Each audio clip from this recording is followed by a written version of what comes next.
안녕하세요. 오늘도 저희 채널을 찾아주신 모든 분들께 진심으로 감사드립니다. 이야기 시작하기 전 구독, 좋아요 부탁드립니다. 감사합니다. 평양은 북한 주민들에게 조선의 심장이라고 불린다. 국가가 만들어낸 최고의 도시, 혁명의 중심, 그리고 지도자가 가장 사랑한다는 곳. 하지만 성운이 처음 그 빛을 의심하게 된 날, 평양은 더 이상 심장이 아니었다. 차갑게 뛰는 기계음과 같은 도시였다. 어느 날 새벽 성운은 통행증 검문소 앞에 길게 늘어선 사람들을 보았다. 그들 대부분은 평양에 거주하지 않는 지방 주민이었다. 평양에 들어오기 위해 새벽부터 줄을 서 있었지만 그들이 결국 받을 수 있는 것은 불어라는 한마디였다. 대부분은 고개를 숙이고 돌아갔다. 그러나 성우는 그 장면을 똑똑히 기억하고 있다. 평양은 원하는 모든 사람이 들어올 수 있는 도시가 아니었다. 선택받은 사람만이 들어오고 그 선택에서 제외된 사람들은 영원히 평양의 빛을 볼 수 없었다. 그날 이후 성우는 깨달았다. 평양의 빛은 밝았지만 그 빛은 도시 전체를 밝히지 못했다. 오히려 빛이 너무 강해 그 뒤에 있는 그림자는 더 짙게 드리워지고 있었다. 성우는 평양에서 태어나 평생을 그곳에서 살아왔다. 겉보기엔 안정적인 삶이었다. 배급표는 항상 우선적으로 찍혔고 남들보다 전기가 조금 더 오래 들어왔으며 도로엔 화려한 조형물과 새 건물들이 늘어섰다. 하지만 그는 누구보다 잘 알고 있었다. 이 도시의 화려함은 선전을 위해 만들어진 무대라는 것을. 평양 중심부의 고층 아파트는 정말로 사는 사람을 위한 건물이 아니라 외부에 보여주기 위한 쇼윈도였다. 간부들의 가족 아니면 절대 들어갈 수 없었고 평양 시민 상당수는 그 건물 안이 어떻게 생겼는지조차 모른다. 성우는 어느 날 같은 평양 시민임에도 극명하게 갈라진 삶을 목격했다. 평양 대동강변에 지어진 고급 상점에서는 중국산 과자와 수입 치즈, 포도주까지 팔리고 있었지만 거리 반대쪽 골목에서는 평양 주민들이 배급이 끊겨 끼니를 이어가지 못해 장마당에서 싸구려 옥수수 가루를 사 먹고 있었다. 같은 도시에서 같은 하늘을 보며 이렇게 다른 삶을 사는 사람들. 이것이 성운이 본 평양의 두 개의 세상이었다. 성운은 기록을 시작했다. 처음엔 단순했다. 계층별 배급 차이, 전기 공급 순위, 특권층 아파트 내부 식당. 이런 정보를 틈틈이 적어두었다. 그러나 점점 기록은 더 위험한 방향으로 깊어지기 시작했다. 보위부가 주도하는 감시 체계, 평양 시민의 생활권 통제, 특권층의 비밀 파티, 평양 외곽 지역의 빈곤, 외부인이 절대 들어갈 수 없는 구역들. 성우는 진실을 적는 순간 위험은 시작된다는 사실을 알면서도 기록을 멈추지 못했다. 평양은 빛나고 있었지만 그 빛 아래에서 조용히 사라지는 사람들의 그림자를 그는 외면할 수 없었다. 그러던 어느 날 성우는 자신이 평소 알고 지내던 주민이 갑작스레 집에서 사라졌다는 소식을 들었다. 이유는 아무도 몰랐다. 단지 지난 며칠 동안 그 사람이 평양의 배급 문제를 입 밖으로 꺼냈다는 정도를 누군가 전해줄 뿐이었다. 그 소식을 들은 순간 성우는 알았다. 평양은 빛으로 만들어진 도시가 아니라 침묵으로 유지되는 도시라는 것을. 그날 밤 성우는 자신의 기록을 다시 펼쳤다. 그리고 중얼거렸다. 이건 언젠가 밖으로 나가야 한다. 그 한마디가 성운의 삶을 바꾸는 시작이었다. 성운이 어릴 때부터 들어온 말은 하나였다. 평양은 조선의 얼굴이며 가장 행복한 사람들이 사는 도시라는 것. 학교에서는 평양 시민이라는 이유만으로 특별한 자부심을 강조했다. 하지만 성우는 자라면서 이 말이 절반만 진실이라는 것을 깨닫게 된다. 평양은 분명 번쩍였다. 대동강변을 따라 늘어선 고층 건물, 밤에도 꺼지지 않는 미래형 조명, 새로 지어진 과학기술전당과 류경정 주영체육관, 그리고 외부인들이 반드시 지나가는 만수대여 명거리 미래과학자거리. 그 모든 공간은 보여주기 위한 풍경이었다. 그리고 그 풍경 뒤에는 보여줄 수 없는 또 하나의 평양이 있었다. 화려한 거리의 바로 뒤 숨겨진 골목이 존재했다. 성운이 직장을 출근하기 위해 여명거리 지하도로를 지나던 어느 날이었다. 거리에는 예쁘게 차려입은 관리원과 대학생들이 당이 지정한 시범 복장을 입고 걸어다녔다. 얼핏 보면 누구나 여유롭고 풍족해 보였다. 하지만 지하도로에서 100m만 벗어나면 상황은 완전히 달라졌다. 어둡고 낡은 골목, 곳곳이 떨어진 시멘트, 낡은 시계 하나 고치려고 가게 앞에 늘어선 줄 빵 한 조각을 사기 위해 장마당 가격을 흥정하는 주민들. 성우는 그 골목에서 마주친 한 아주머니의 말을 지금도 잊지 못한다. 저기 큰 건물들은 우리랑 상관없는 곳이요. 그 안은 우리 같은 사람들이 구경도 못하는 곳이니까. 그 말은 표현은 담담했지만 그 안에 담긴 현실은 얼마나 차갑고 명확했던지 성우는 대답을 할 수 없었다.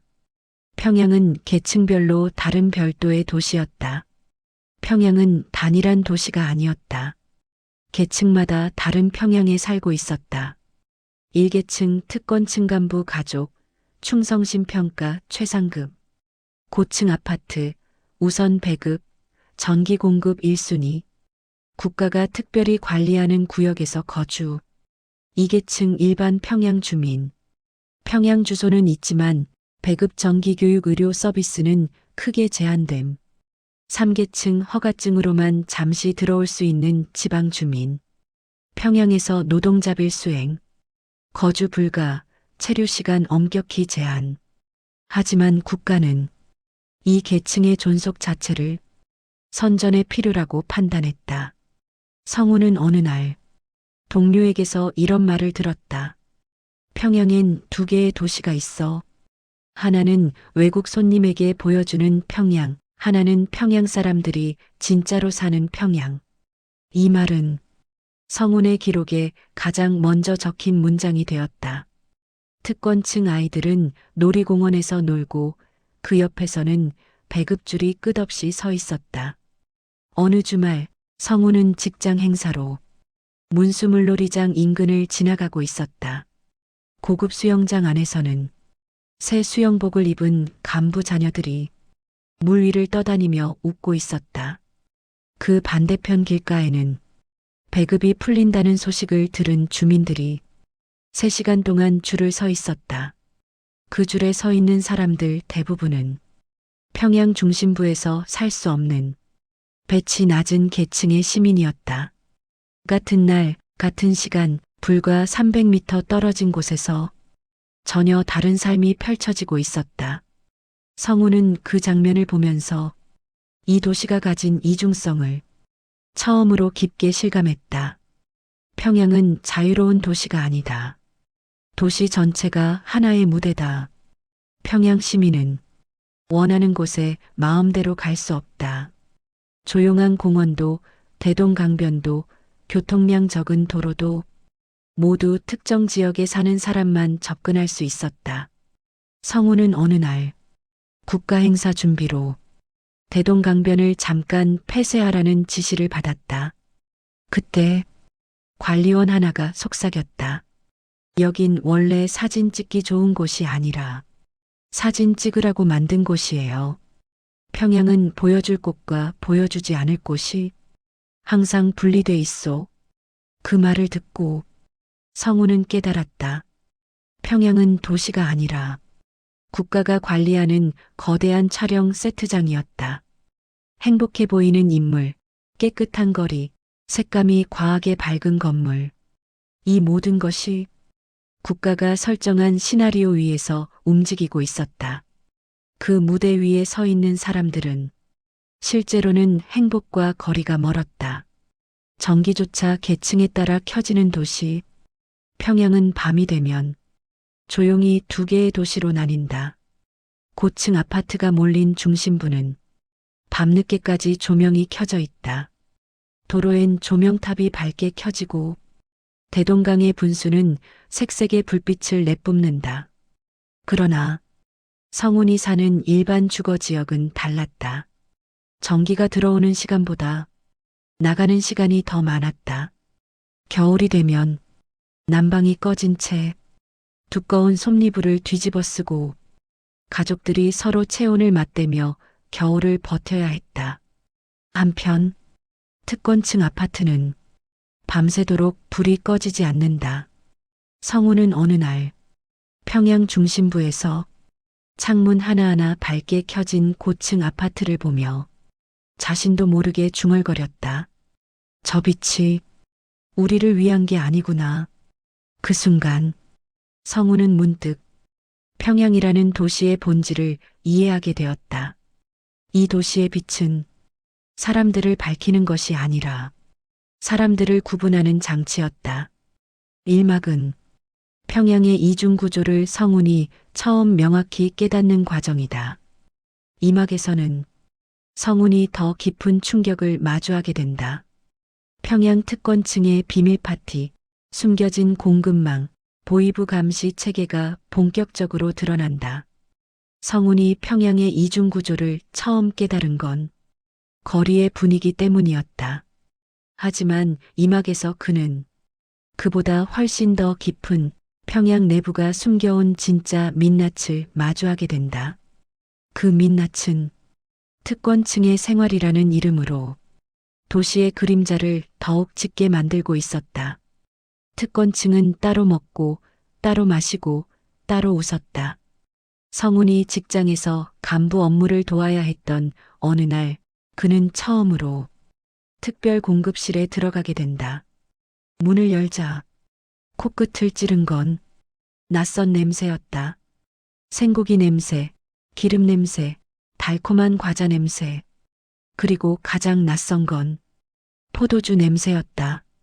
테이블 위에는 해외산 술, 중국산 과자, 평양 주민이 평생 보지 못할 과일들, 심지어 외국 상표가 적힌 스테이크 고기까지 있었다. 간부들은 그 음식을 대수롭지 않은 듯 먹고 마셨다. 그때 한 간부가 말했다. 평양은 우리 같은 혁명가들의 희생에 대한 보답이지. 이 정도는 당연하오. 그 말은 성운의 귓가에서 계속 울렸다. 그들이 웃고 있는 동안 성운이 사는 지역에서는 전기가 끊겨 어둠 속에서 끼니를 고민하는 가족들이 있었다. 특권층은 평양의 빛을 가지고 있었다. 나머지 사람들은 평양의 그림자 속에서 살아가고 있었다. 비밀 파티는 평양에서도 있었다. 많은 이들이 북한에서는 사적 모임, 특히 사치스러운 파티 같은 건 불가능하다고 생각한다. 그러나 성운이 본 건 그 반대였다. 간부들은 평양 외곽에 위치한 폐쇄형 게스트하우스에서 비밀 파티를 열었다. 입구에는 보이부 요원이 서 있었다. 들어올 수 있는 사람은 딱 정해져 있었다. 손님들은 고급 술을 마시며 노래를 부르고 당 간부들끼리 서로의 지위를 확인하듯 웃었다. 성우는 서류 업무를 위해 그 자리에 있었지만 그곳의 분위기가 늘 불편했다. 밖에서는 거리의 사람들이 전기 부족으로 밤길을 조심조심 걸어가고 있었고 안에서는 간부들이 제3국 영상이 담긴 TV를 보며 웃고 있었다. 그 장면은 성운이 평양에서 직접 보고도 믿기지 않았던 순간 중 하나였다. 평양의 빛이 선전용 조명이라는 사실을 직접 확인한 날, 성운이 충격을 크게 받은 사건은 불빛 조정 현장을 본 날이었다. 국가 행사가 있는 날이면 평양 중심부의 건물들이 유독 밝게 빛나는 이유가 있었다. 행사 전날 밤, 성우는 우연히 조명 관리자들의 회의를 보게 됐다. 여명거리 조명 20% 추가. 대동강 분수 조명색, 오늘은 연두흰색으로 바꿉니다. 전기 부족 지역 전력은 여기로 돌리시오. 즉, 특정 행사나 외국 손님이 방문하는 날엔 다른 지역의 전기를 끊고 그 전력을 보여줘야 하는 곳으로 몰아주고 있었다. 성우는 그날 밤 평양의 빛은 누군가의 희생을 기반으로 만들어진 것임을 알게 되었다. 보이부의 감시는 그림자를 더 위험하게 만들었다. 평양의 이중 구조는 감시가 없다면 유지될 수 없었다. 보이부는 특권층의 비밀을 보호하고 평양의 빛을 유지하기 위해 그림자에 사는 사람들을 조용히 통제했다. 성우는 어느 날 지하철에서 한 청년이 조심스럽게 외국 라디오 이야기를 꺼내는 것을 들었다. 그 청년의 친구는 얼굴이 굳어지며 말했다. 그런 말 함부로 하지 마라. 보이부 귀는 가까이에 있다. 그리고 3일 뒤 그 청년은 지하철역에서 보이지 않았다. 누군가는 말했다. 아마 조사실에 끌려갔을 거요. 그 말은 설명 이상의 의미를 갖고 있었다. 평양은 빛을 유지하기 위해 너무 많은 침묵을 요구했다. 감시가 만든 침묵, 침묵이 지켜낸 빛, 그리고 그 빛 뒤에 숨겨진 더 커지는 그림자. 성우는 점점 더 그 현실의 압박을 느끼기 시작했다. 성우는 이 모든 걸 그냥 넘길 수 없었다. 특권층의 소비, 비밀 파티, 전력 통제, 보이부 감시, 이 모든 것은 성운의 기록을 더욱 두꺼워지게 만들었다. 그의 기록은 평양이라는 도시의 이면을 담은 조용한 폭로문이 되어가고 있었다. 그리고 성운은 알았다. 이 기록이 언젠가 이 도시의 빛과 그림자를 분리해 놓을 수 있을지도 모른다는 것을. 그러나 동시에 그 기록이 자신을 위험에 빠뜨릴 것이라는 것도 그는 알고 있었다. 이막은 성운이 평양에 숨겨진 얼굴을 정확히 마주하는 순간이다. 산막에서는 이 기록이 어떻게 감시망에 걸리는지, 그리고 성운이 어떤 선택을 하게 되는지가 본격적으로 드러난다. 성운의 기록은 처음엔 그저 자기만의 비밀이었다. 누구에게도 보이지 않게 노트도 아닌 작은 약봉지 종이에 날짜와 사건을 적어두는 방식이었다. 하지만 그는 몰랐다. 그 기록이 점점 더 많아지고 점점 더 예리해질수록 그가 살던 평양이라는 도시와 위험이 동시에 가까워지고 있음을. 평양은 정보에 민감한 도시다. 말 한마디, 표정 하나, 시선 하나까지도 누군가가 지켜보고 있었다. 그리고 어느 날 성운의 기록은 그 감시의 첫 번째 눈길에 닿게 된다. 작은 실수 하나가 평양에서는 죄가 된다. 성운이 위기를 느낀 첫 장면은 직장 업무 중 일어난 사소한 순간이었다. 한 간부가 책상 서랍을 열어 서류를 찾다가 성운의 개인 메모지가 바람에 날려 바닥에 떨어졌다. 그 메모에는 전기 공급 순위 조정 2구역 피해 라는 문장이 적혀 있었다. 성운은 순간 온몸이 굳었다. 간부는 메모를 짚더니 잠시 읽고 이렇게 중얼거렸다. 요즘 너무 예민하게 적는 것 아닌가? 그 말 자체는 위협적이지 않았다. 그러나 평양에서는 어떤 말이 무섭고 어떤 말이 위험한지 사람들은 직감적으로 알았다. 성운은 메모를 재빨리 가져오며 억지 웃음을 지었다. 아, 그냥 저만 보는 정리 용도입니다. 그날 이후 그는 자신의 메모지 보관 방식부터 동선을 모두 바꿨다. 이 작은 순간이 평양에서는 첫 경고가 될 수 있기 때문이다. 감시망은 조용히 가까워진다. 아무 말도 하지 않지만 모든 걸 본다. 평양에서 감시는 경찰처럼 시끄럽게 다가오지 않는다. 대부분은 조용히 아무 소리도 없이 당신의 곁에 서 있다. 성우는 어느 날부터인가 늘 다니던 길에 새로운 얼굴 하나가 생겼다는 걸 느꼈다. 아침마다 같은 버스 정류장에서 그와 같은 시간을 기다리는 남자. 지하철 승강장에서 성운이 타는 칸만 같이 탑승하는 남자. 심지어 성운이 점심을 먹으러 가는 식당에도 그 남자가 있었다. 처음엔 우연이라고 생각했다. 그러나 일주일이 지나자 성운은 확신했다. 보이부의 시야에 들어갔다. 그 남자의 눈빛은 따뜻하지도 공격적이지도 않았다. 그저 관찰하는 눈이었다. 평양에서는 그 눈빛이 무엇보다 무서웠다. 누군가 사라지는 순간 모두는 침묵한다.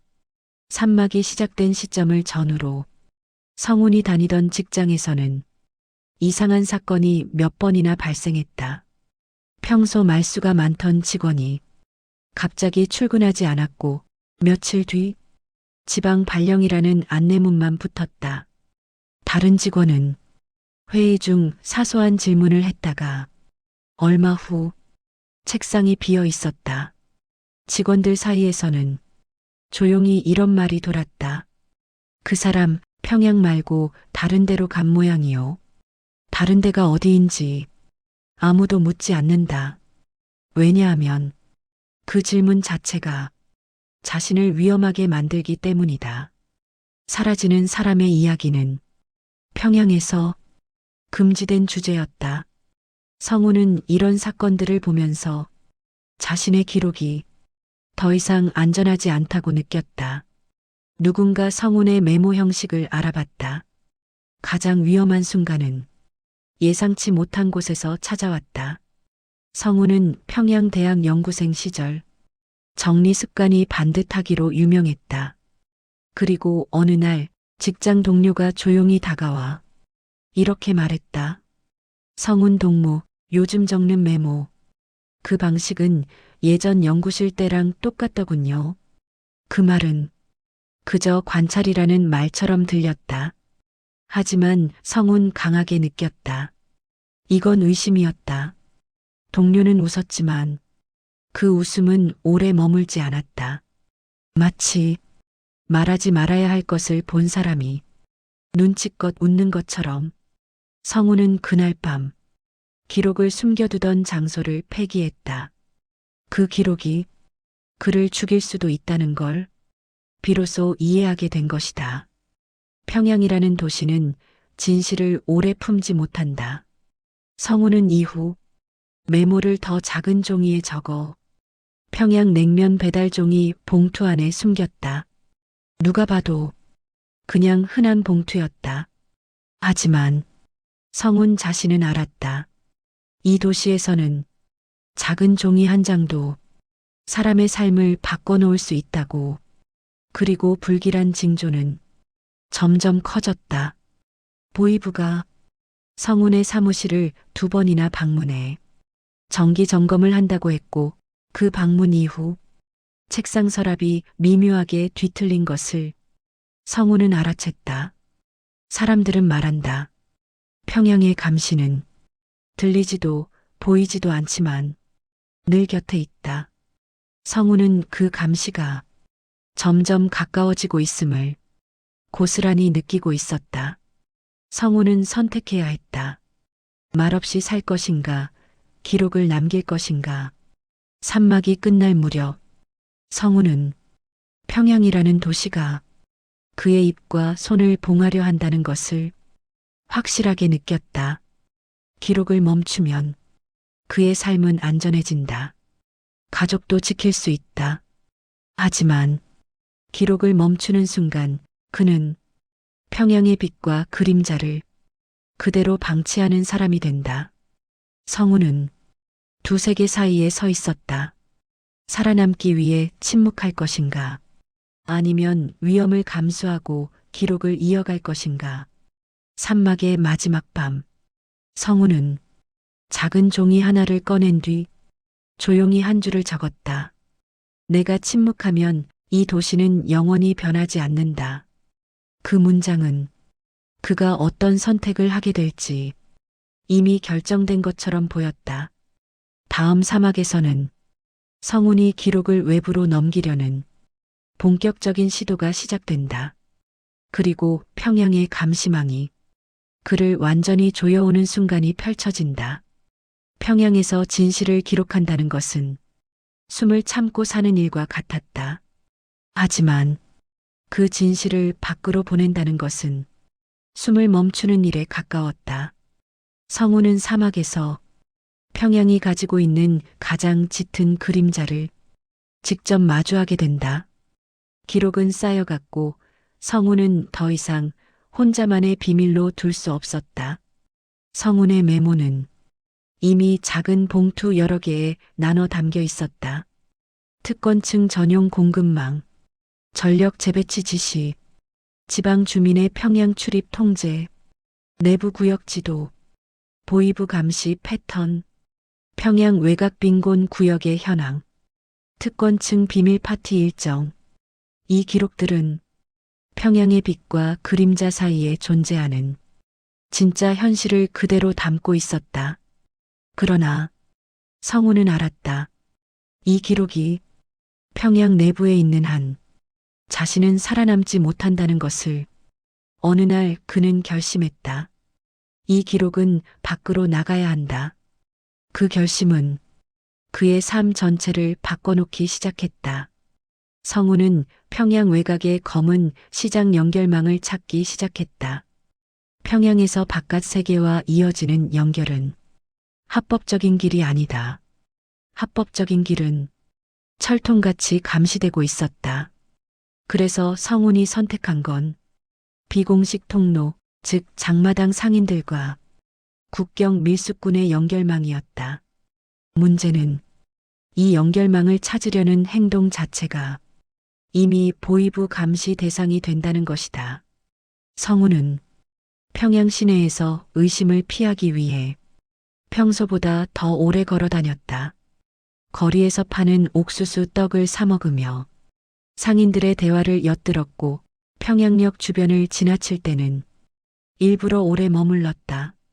그곳이 지방 주민, 노점상, 운송 노동자 등 가장 다양한 사람들이 섞여 있는 곳이기 때문이다. 하지만 그는 조심해야 했다. 보이부는 평양에서 지방 네트워크를 찾으려는 사람을 가장 위험한 사람으로 본다. 성우는 누가 보이부이고 누가 그냥 장사꾼인지 거리를 걷는 동안 끊임없이 계산해야 했다. 위험한 첫 접촉 그 말을 하려면 이 근방은 아니요. 어느 흐린 오후 성우는 평양역 근처에서 지방 사투리를 쓰는 한 노인을 발견했다. 그 노인은 말투도 행동도 평양 주민과 달랐다.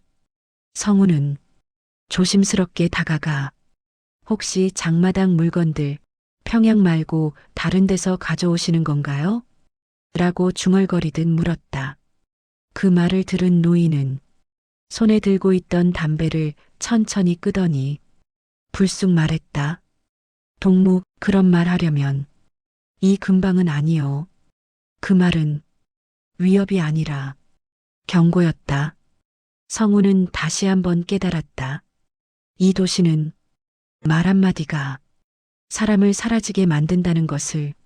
하지만 그 경고는 동시에 그 노인이 어디론가 연결될 수 있는 사람이라는 암시이기도 했다. 성우는 한 걸음 뒤로 물러서며 말했다. 죄송합니다. 제가 찾는 건 조금 다른 정보라서요. 노인은 성운의 얼굴을 잠시 바라보다가 다시 대답했다. 내일 새벽 대동강변 3번 다리 아래로 오시오. 그때 말하오. 성우는 숨이 멎는 줄 알았다. 대동강 3번 다리 아래 평양의 어둠 속에서 이어진 대화. 다음 날 새벽 성우는 평양시 보이부 순찰이 뜸한 시간에 대동강변으로 향했다. 새벽 안개가 강 위로 드리워져 도시 전체가 희미하게 흐려져 있었다. 3번 다리 밑에서 어제 만난 노인이 기다리고 있었다. 그는 성운에게 물었다. 동무, 무엇을 보내려는 거요? 성운은 숨을 크게 들이마셨다. 평양의 진실입니다. 노인은 미동도 하지 않았다. 대신 조용히 강가를 바라보며 말했다. 위험한 길이요. 그걸 아는가? 압니다. 그걸 밖으로 보내면 동무는 살기 어렵소. 알고 있습니다. 잠시 후 노인은 성운의 눈을 바라보았다. 그리고 딱 한마디를 했다. 준비되면 가지고 오시오. 그 말은 평양에서 들을 수 있는 가장 위험하면서도 가장 소중한 말이었다. 그건 성운이 처음으로 누군가와 진실을 공유한 순간이었다. 성운은 기록을 정리하기 시작했다. 그리고 보이부의 그림자도 함께 다가왔다. 그 만남 이후 성운은 기록을 봉투 하나에 모으기 시작했다. 손이 떨리면서도 종이를 접고 또 접으며 최대한 작은 크기로 만들었다. 그가 기록을 접을 때마다 밖에서 자동차가 지나가는 소리, 아래층에서 끓는 물소리, 복도 지나가는 발걸음 소리가 모두 크게 들렸다. 그만큼 성우는 긴장했다. 하지만 더 무서운 건 그날 이후 보이부의 순찰이 성운의 동선과 겹치는 일이 갑자기 많아졌다는 것이다. 지하철 개찰구 앞에서 보이부 요원이 갑자기 신분증 검사를 하고 있었고 퇴근길에는 일부러 성운의 짐을 뜯어보는 듯한 시선이 느껴졌다. 성운은 감시망이 자신을 향하고 있다는 사실을 피부로 느낄 수 있었다. 그럼에도 성운은 멈추지 않았다. 왜냐하면 이미 너무 멀리 왔기 때문이다. 기록을 넘기는 일을 포기하면 즉시 안전해질 수도 있었다. 하지만 성운은 멀리 왔다. 그는 평양의 빛과 그림자를 누구보다 가까이서 봤다. 특권층의 웃음도, 일반 주민의 절망도, 사라진 사람들의 흔적도 그 모든 걸 알고 그냥 침묵하는 것은 더 이상 불가능했다. 그는 속으로 말했다. 이 기록은 평양의 소리다. 그날 밤 성우는 기록 봉투를 옷 속 깊숙이 숨기고 대동강변으로 향했다. 다음 오막에서 이 기록이 어떻게 국경으로 넘어가는지 그리고 그 대가로 성운이 어떤 결말을 맞이하게 되는지가 드러난다. 성운이 기록 봉투를 들고 대동강변으로 나선 날은 평소보다 유난히 조용했다.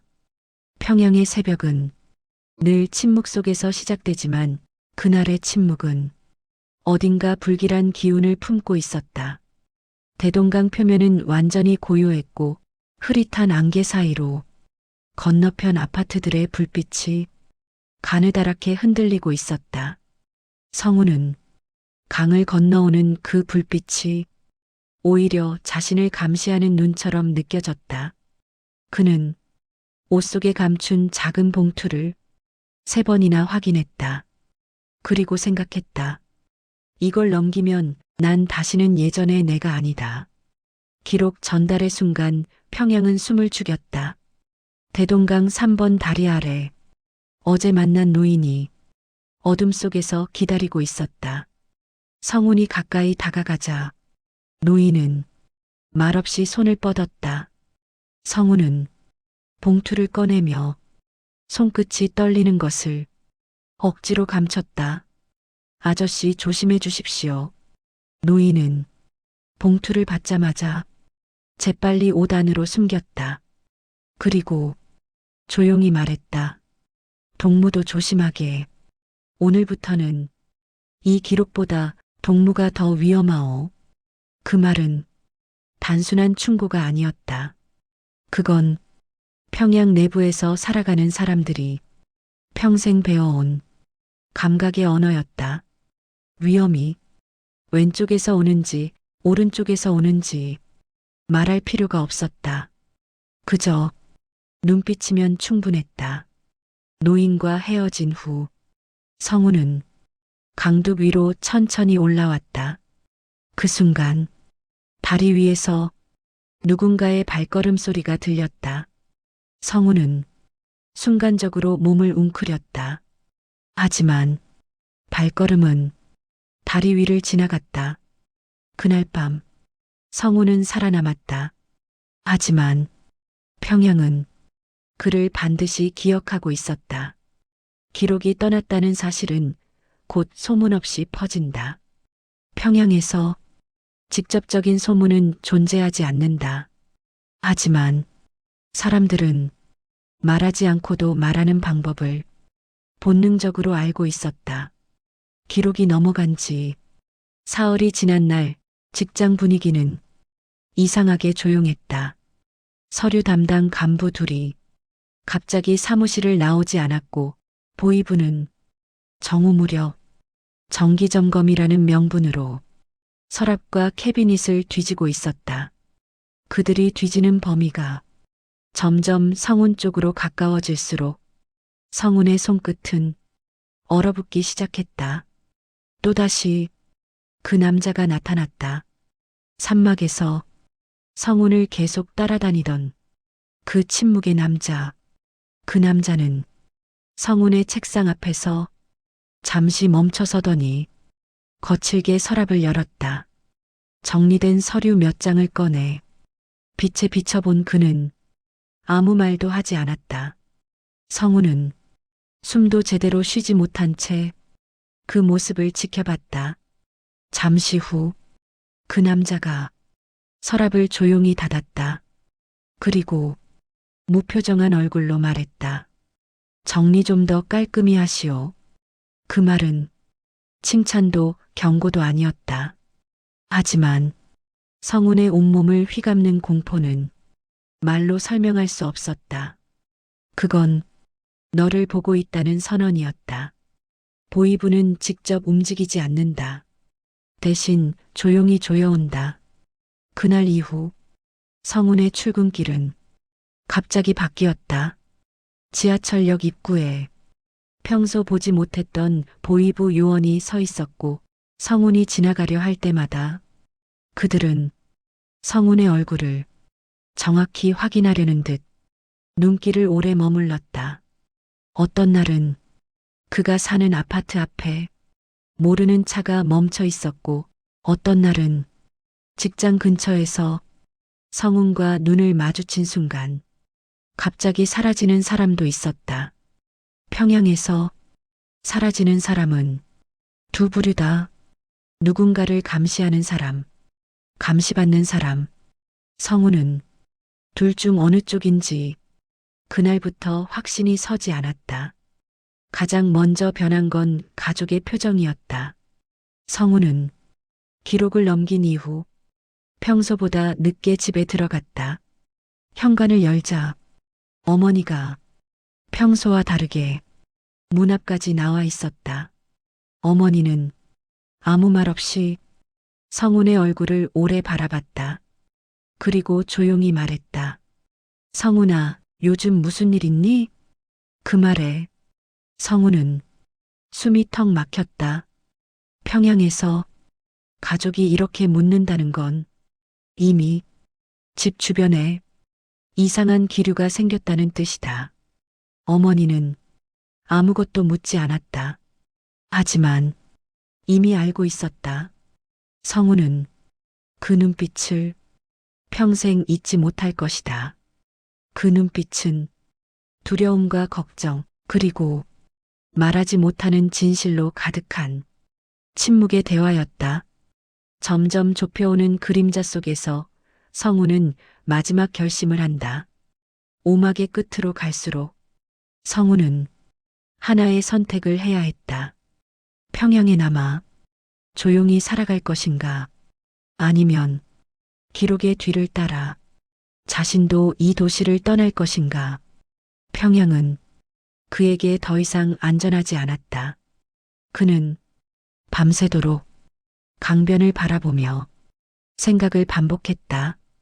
도시는 아무렇지 않게 빛나고 있었지만 그 빛은 성운을 하는 것이 아니라 그를 찾으려는 조명의 눈처럼 느껴졌다.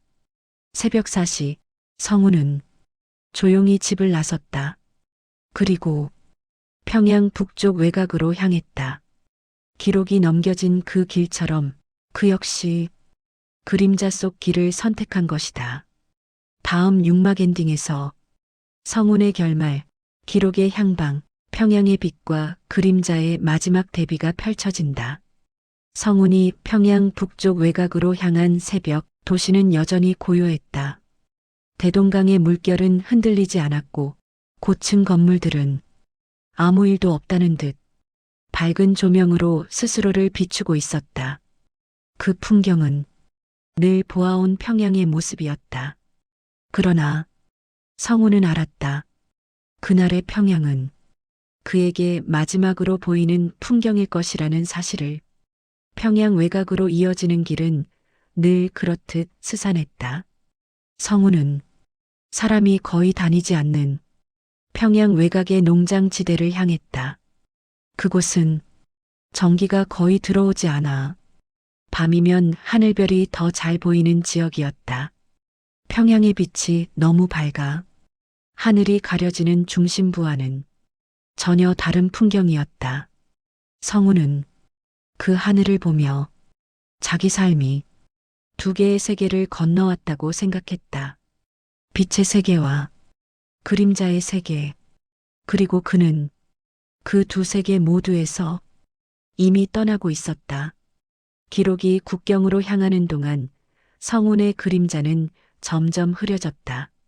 성운이 넘겨준 기록은 노인의 손을 거쳐 다른 상인을 통해 다시 또 다른 사람의 손으로 넘어갔다. 그 과정은 조용했고 누구도 직접 말하지 않았지만 평양 내부에서만 돌아다니던 정보가 드디어 국경 쪽으로 흘러가기 시작했다.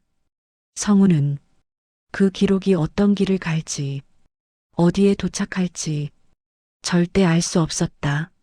하지만 그는 한 가지를 확실히 알고 있었다. 내 기록은 이제 평양이 아니다. 그 사실만으로도 성우는 평생 처음으로 조금의 자유를 느꼈다. 그러나 자유는 늘 대가를 요구했다. 그날 아침 평양은 성운을 찾기 시작했다. 해가 떠오를 무렵 직장에서 전화가 왔다. 성운 동무, 오늘은 갑자기 본부에서 호출이 있소. 바로 출근하게. 그 말의 느낌은 평소와 달랐다. 평양에서 본부 호출이라는 단어는 종종 돌아오지 못하는 길을 의미했다. 성우는 이미 예상하고 있었다. 그는 전화를 끊고 잠시 두 손으로 얼굴을 감쌌다. 압박감, 두려움, 그리고 묘한 쓸쓸함이 그의 몸을 감싸고 있었다. 하지만 후회는 없었다. 평양의 기록을 밖으로 보내기 위해 자신의 삶을 담보로 삼았을 때 이미 이 결말은 예정되어 있었다. 보이부 차량이 도착하기 직전 성우는 마지막으로 뒤를 돌아봤다. 아파트 앞 골목에서 낯선 검은 차량이 천천히 다가왔다. 차량 번호는 지방에서 흔히 보던 형태가 아니었다. 성우는 그것만으로도 누가 왔는지 알 수 있었다. 보이부였다. 그들은 조용히 성운의 건물 앞에서 멈췄다. 성운은 집 문고리를 잡고 한 번도 떨지 않은 목소리로 말했다. 엄마, 잠깐 나갔다 오겠습니다. 어머니의 대답은 들리지 않았다. 어머니는 아들이 왜 나가는지, 무슨 일이 일어날지 이미 알고 있었다. 어머니는 그런 표정을 하고 있었다. 말하지 않아도 모든 것을 알고 있는 얼굴. 성우는 집문을 닫기 전 마지막으로 어머니를 바라봤다. 평생 보아온 얼굴이었지만 그날만큼은 그 얼굴이 너무 작아 보였다. 걱정하지 마십시오. 금방 오겠습니다. 그 말은 위로가 아니었다. 거짓도 아니었다. 그저 평양에서 살아남기 위해 사람들이 줄곧 해오던 침묵의 작별 인사였다. 성운의 마지막 이동 기록은 지방 전출이었다 하지만 아무도 그의 행방을 몰랐다. 보이부 차량이 성운을 데리고 간 후 직장에는 짤막한 공지가 내려왔다. 성운 동무는 업무 이동에 따라 지방부서로 전출되어 평양 사람들은 그 문장이 진짜 의미가 아니라는 걸 이미 알고 있었다. 지방 전출은 실제로는 감찰 조사 격리 등을 아주 조용히 표현하는 방식이었다. 그리고 그 과정에서 사람이 사라지는 경우도 드물지 않았다. 성운이 어디로 갔는지 정확히 아는 사람은 없었다. 가족조차 말할 수 없었다. 평양은 사라진 사람들의 이름을 기록하지 않는다. 사라진 사람들은 그저 한 번도 존재하지 않았던 사람처럼 지워진다. 그러나 성운이 남긴 기록은 사라지지 않았다. 몇 달 뒤 국경 근처에서 누군가가 은밀히 외부로 넘긴 자료가 해외의 한 기관에 전달되었다. 그리고 북한 인권 보고서에 처음 보는 문장들이 등장했다. 평양 외곽 주민은 배급을 받지 못하고 있다. 특권층 전용 공급망은 이중도시 구조를 강화한다. 전력 재배치는 선전용 구역에 집중된다. 도시 전역에서 비선 감시망이 운영되고 있다. 이 문장들은 그 어떤 공식 문서에서도 찾을 수 없는 평양 내부자의 언어였다. 보고서를 쓴 연구원은 출처를 밝힐 수 없었지만 이 한 문장을 남겼다. 정보 제공자에 대한 안전 문제로 신원을 공개할 수 없다. 그 문장은 어떤 의미에서는 성운의 이름이었다. 성운이 기록한 진실은 국경을 넘어 세상에 도착했다. 그 기록은 평양의 빛을 조금 어둡게 하고 평양의 그림자를 조금 더 선명하게 만들었다. 그리고 그 변화는 돌아올 수 없는 흐름이 되었다. 평양은 여전히 빛나고 있었다. 그러나 그 빛을 보는 사람들의 눈빛은 달라져 있었다.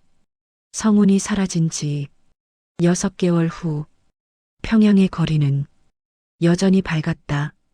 대동강의 분수도 그 전보다 더 화려해졌다. 고층 건물 조명은 밤마다 구름을 비추었다.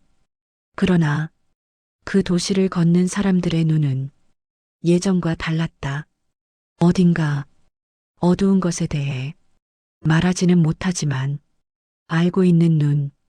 성운의 기록은 평양 사람들의 침묵 속에서 새로운 질문을 던졌다. 이 빛이 정말 우리를 위한 것인가? 성운은 사라졌지만 그가 남긴 기록은 평양의 어둠 속에서 조용히 살아남아 누군가의 손에 닿았다. 그리고 그 진실은 다시 새로운 길을 찾아 흘러가기 시작했다. 빛과 그림자가 공존하는 도시, 평양. 그 도시의 가장 깊은 그림자를 성운은 외면하지 않았다. 그 선택이 그의 삶을 지웠지만 도시의 침묵에도 흔적을 남겼다. 그것이 성운의 마지막 기록이었다. 이야기가 즐거우셨다면 구독, 좋아요, 댓글 부탁드립니다. 저에게는 큰 힘이 됩니다. 감사합니다.